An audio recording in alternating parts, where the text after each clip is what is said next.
Hello everybody! Happy New Year! On the first day of Of 2026. 2026, we are walking along Leong Ginto.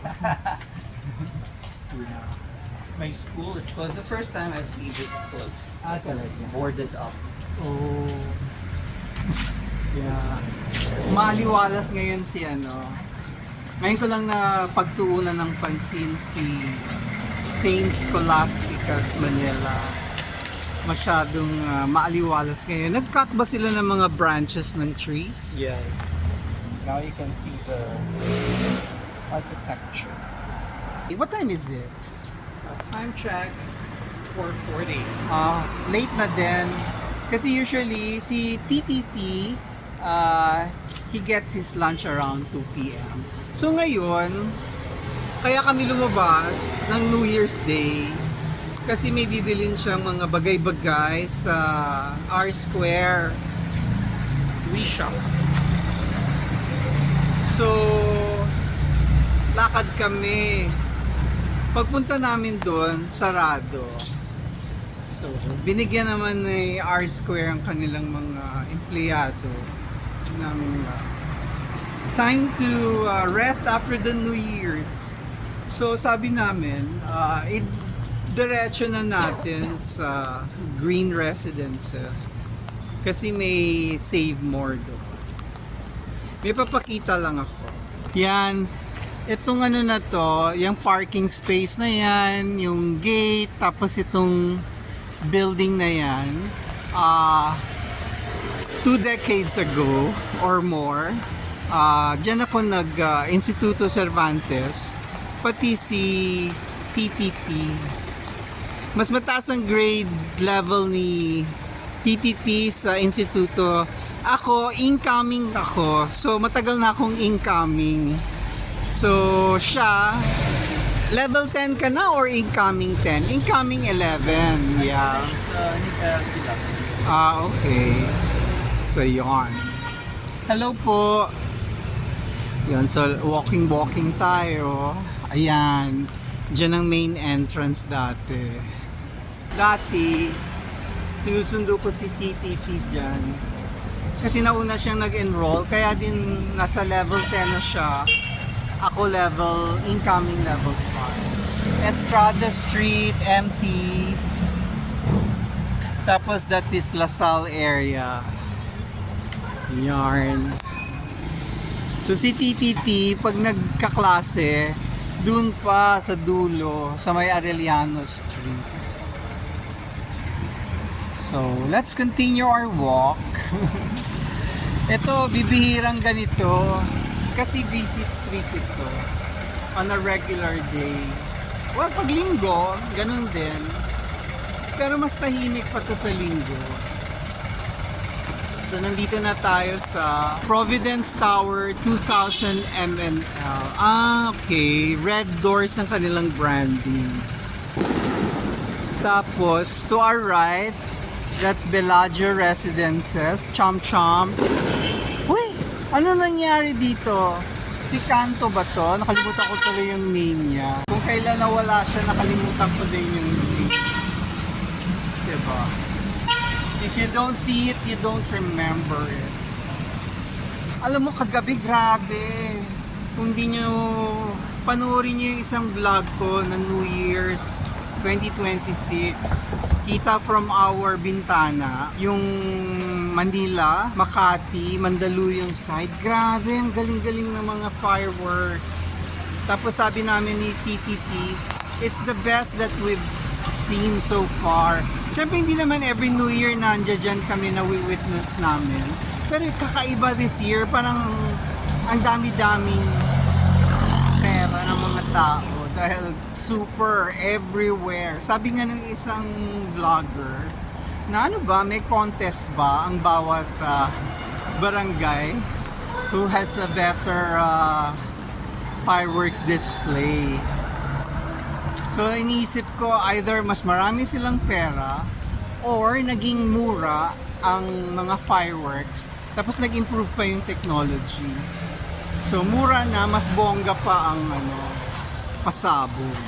So nandito na tayo sa University Place Do University Place. Yarn. Ay, ang sarap ng hangin. Naku, tutunog yan. Maingay to.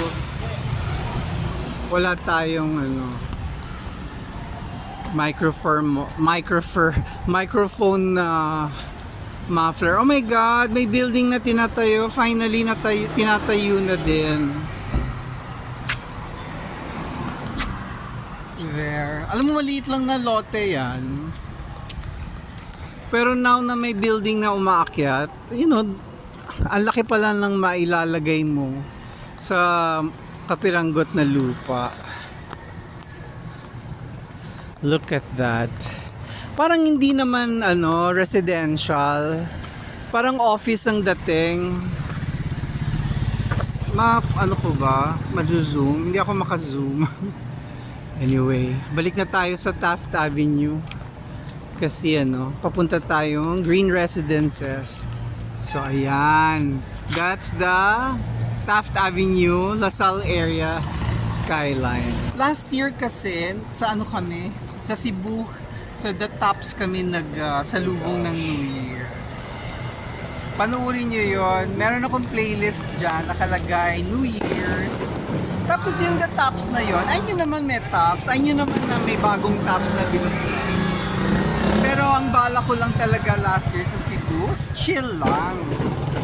So lakad-lakad kami sa Fuente Circle until siya nakapangbahay, manipis, walang jacket. Hanggang pagpauwi na kami, nakakita ko ng mga shuttle. Sabi ko, papunta siyang IT center ng alam ko na ang shuttle station ng papunta sa Tops. Sa magbabayad ka ng 200 pesos kasama na yung entrance and back and forth ng shuttle, doon magmumula. Sabi ko, ay, sakay na tayo. Tapos pagdating doon, ay hindi pa pala. Ang gusto ko pala talaga originally puntahan, hindi pa yung Tops. Yung market sa merkado sa Cebu. Siyempre pagdating namin doon, New Year's Eve, siyempre sarado. Hindi ko naman naisip na sarado. Tapos nakita ko na yan na may mga pumaparada ng shuttle. Kasi branded yung shuttle ng The Tops. Pumila na kami. So sa awa ng Diyos, anong oras na tayo nakauwi? Alas 4 na. 4 a.m. na. Kasi ito namang shuttle services ng The Tops, kukonti lang. Tapos kasi yung Tops, nasa tuktok ng bundok yun overlooking Cebu. Tapos, syempre pag dinila mo sa mapa, mukhang malapit lang. Pero syempre paikot-ikot sa zigzag. Tapos, syempre nga, New Year's Eve. Tapos maraming restaurants dun sa bandang Tops na mga overlooking. So puno ng mga taong hindi ayaw mag-Tops kasi gusto nila dun sa mas exclusive restaurants. Kasi siyempre yung Tops parang mall sa bundok na may view. So kung sino-sinong tao lang yun nandito. Tapos syempre marami, mga nagsha-shuttle lang yung crowd. So yorn, ang daming tao. Haba ng pila. Ilang oras tayo kumita. Correct. Tapos nanginginig ako. So kaya yata ako nilagnat ng konti. So paglalabas kayo sa gabi ng December, magdala na lang ng jacket or something kahit hindi nyo gagamitin. Anyway, nandito na tayo sa tapat ng Archers. Tapos yung color green na yan, well, lahat naman sila mukhang color green. Green Residences. Umaalog yung phone. So yarn, we'd like to say, ang ingay, naku baka mahulog sa kanal.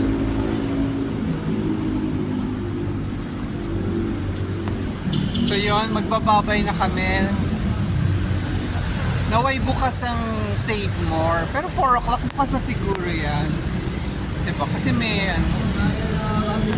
Happy New Year po! Happy New Year mo sa akin. Sige po, thank you very much. Bye-bye!